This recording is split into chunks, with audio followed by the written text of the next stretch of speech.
إِنَّ الَّذِينَ آمَنُوا وَعَمِلُوا الصَّالِحَاتِ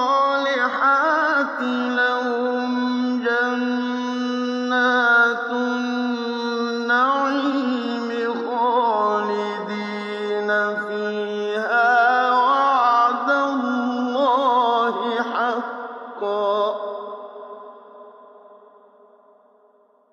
وَهُوَ الْعَزِيزُ الْحَكِيمُ.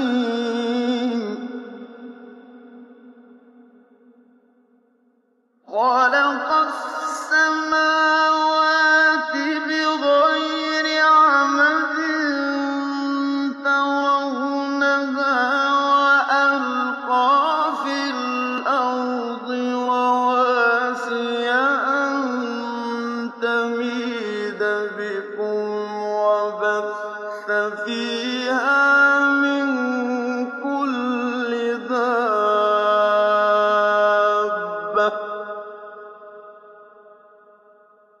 وَأَنزَلْنَا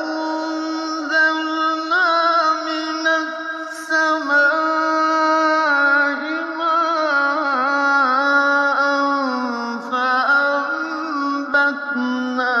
فِيهَا مِن كُلِّ زَوْجٍ كَرِيمٍ.